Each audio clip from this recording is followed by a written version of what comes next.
Bismillahirrahmanirrahim. Assalamualaikum warahmatullahi wabarakatuh. Alhamdulillah, kembali lagi kita pada minggu ini bersama Cikgu Ain dalam subjek sains. Baiklah, pembelajaran hari ini adalah secara maya di mana kita akan melihat video ini sehingga tamat dan kita akan membuat beberapa latihan yang ada di dalam modul. Selepas itu, sekiranya pelajar-pelajar mempunyai pertanyaan dan persoalan, boleh ajukan kepada cikgu melalui WhatsApp. Dan selepas kita lihat video ini nanti, jangan lupa untuk like page MMTC untuk mendapatkan maklumat lanjut. Okey pelajar-pelajar, dah bersedia ke? Kalau dah bersedia, jom kita mulakan pembelajaran hari ini.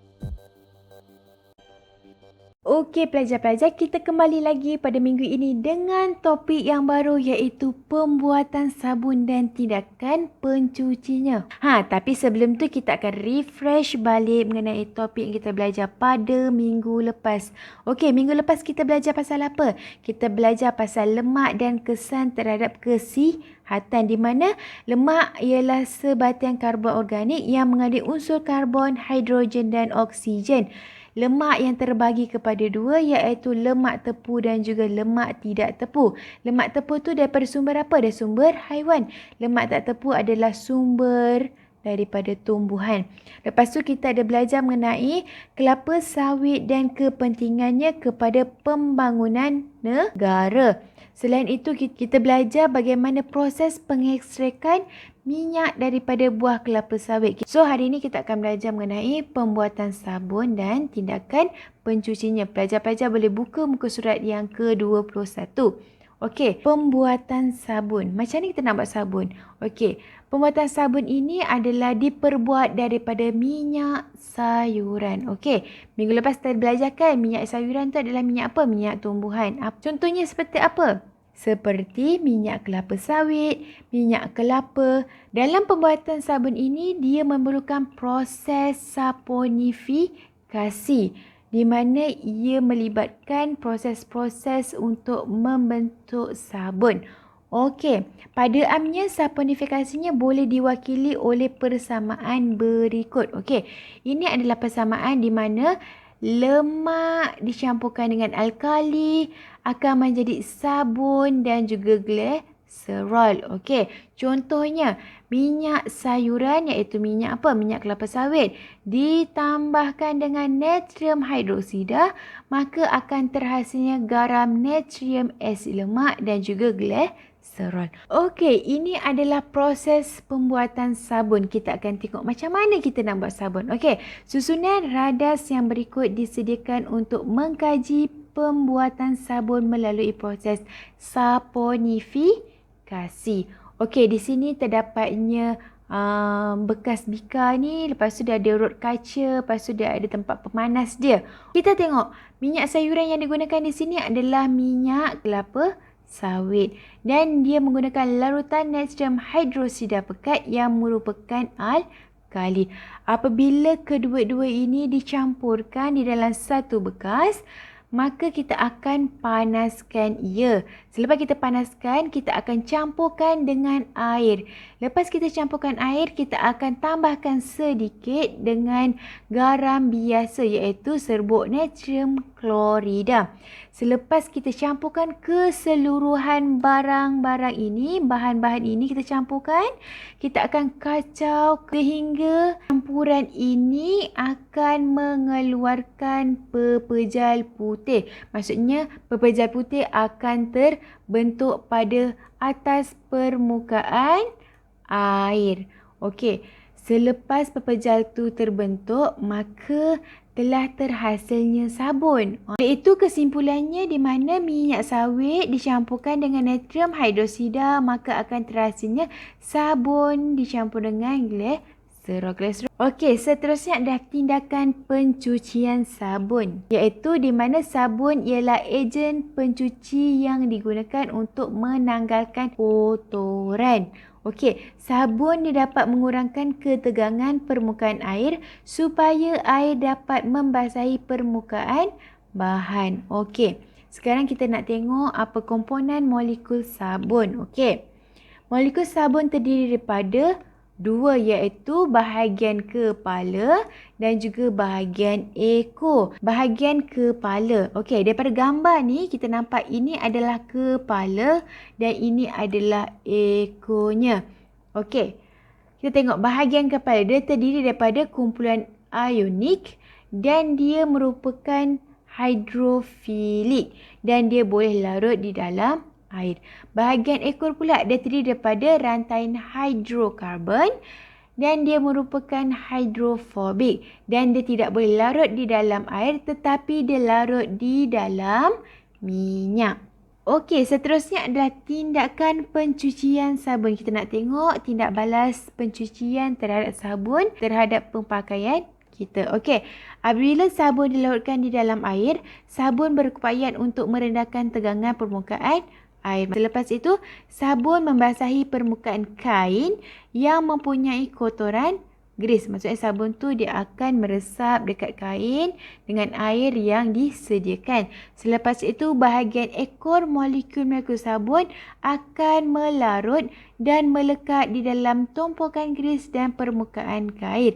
Di mana ekor ataupun hidrofobik ni dia akan melekatkan kotoran-kotoran itu pada minyak ataupun grease yang ada dalam kain tersebut. Selepas itu, tindakan menggosok dan menggoncang akan meninggalkan tumpuk grease daripada kain kepada titisan-titisan minyak yang dikelilingi oleh molekul sabun.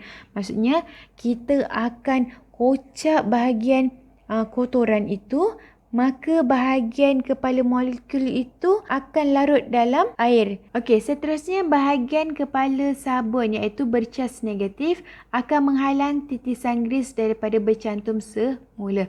Maksudnya antara sabun dengan kotoran itu dia akan berpisah daripada pakaian. Selepas itu, buih-buih sabun yang terhasil memerangkap titisan kotoran yang bergrease di dalam air. Maksudnya, sabun yang buih-buih tu, yang terapung tu, itu adalah grease ataupun minyak yang telah diperolehi daripada kotoran-kotoran dalam baju. Maksudnya, dia akan timbul. Selepas itu, apabila air, sabun dan buih dibuang semasa membilas, kotoran bergrease turut dibuang bersama. Okey, pelajar, kita teruskan dengan polimer asli.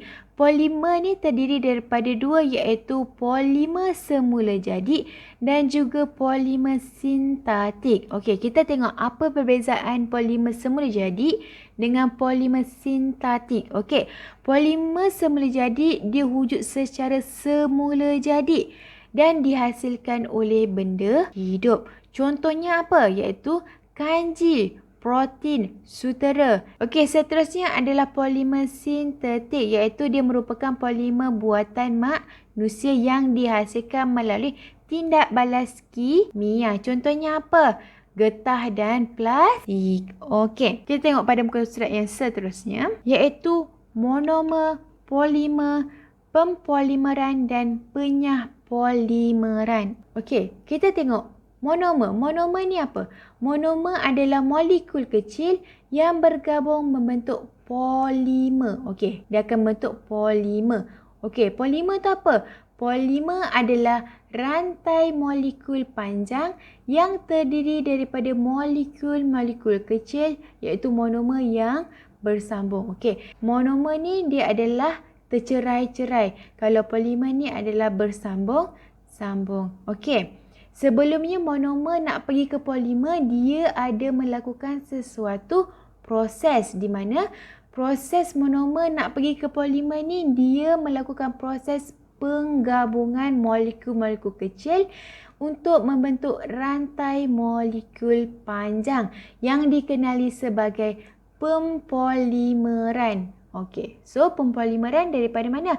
Daripada monomer pergi ke polimer. Okey, bagaimana dengan penyahpolimeran pula? Penyahpolimeran pula adalah terdiri daripada polimer yang melakukan proses di mana proses penguraian molekul polimer kepada monomer-monomernya. Polimer yang mempunyai rantai molekul panjang akan mengurai kepada monomer kepada molekul yang kecil.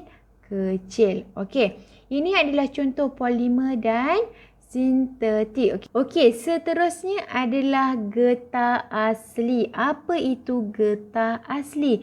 Getah asli diperolehi daripada pokok getah dengan menggunakan kaedah menoreh getah dan menghasilkan lateks. Lepas tu, getah asli ialah sejenis polimer asli yang banyak menyumbang terhadap peningkatan ekonomi. Okey, kita tengok sifat getah asli.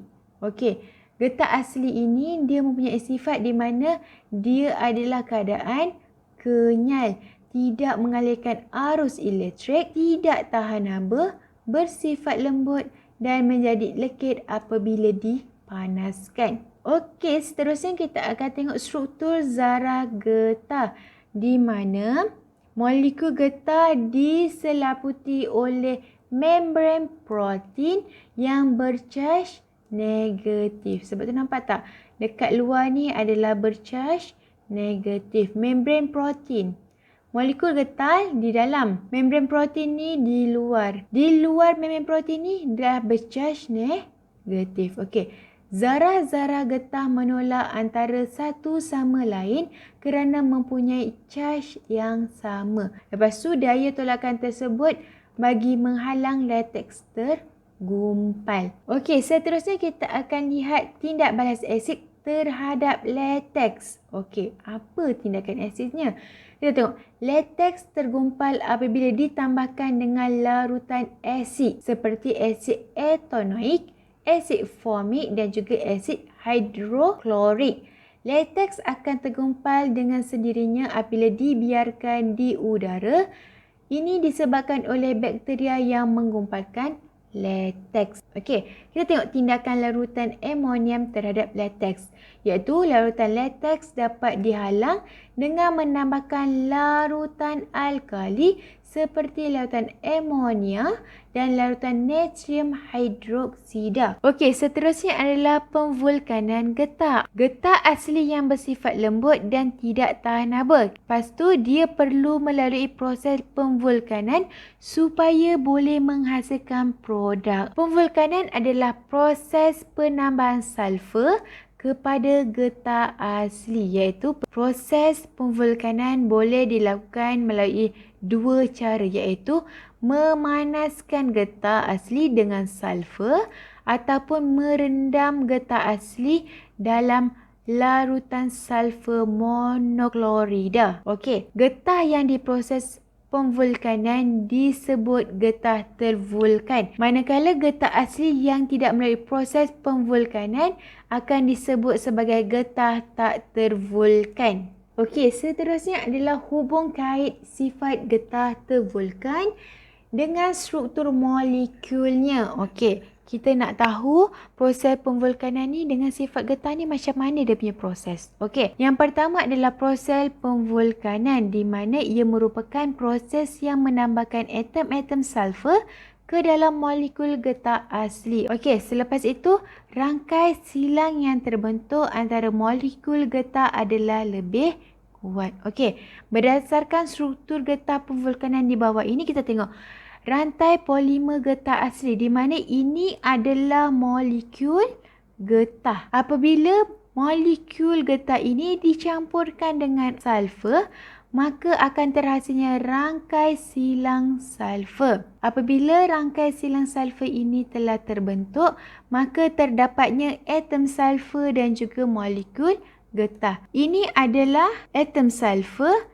dan ini adalah molekul getah. Maksudnya dia telah bergabung. Okey, yang seterusnya dia menyebabkan rantai molekul getah asli menghalang polimer getah tergelongsor ke kedudukan baru. Maksudnya kalau daripada proses ini dia tak ada sulfur, dia boleh tercantum antara satu sama lain. Tapi kalau telah dicampur dengan sulfur, maka dia menghalang polimer getah tersebut untuk tergelongsor ataupun bercantum ke kedudukan yang lain. Seterusnya, rangkaian silang yang terbentuk juga menyebabkan tenaga haba yang banyak diperlukan untuk memutuskannya. Seterusnya, yang terakhir adalah pemvulkanan menjadi getah asli lebih kuat, lebih kenyal, lebih keras, tahan haba dan juga sukar dioksidakan. Sebab tu, tayar kereta telah dihasilkan daripada proses pemvulkanan. Baiklah pelajar-pelajar, sampai di sini saja sesi pembelajaran kita pada minggu ini. InsyaAllah kita akan bertemu lagi pada minggu yang akan datang. Sekian, terima kasih. Wabillahi taufiq wal hidayah. Wassalamualaikum warahmatullahi wabarakatuh.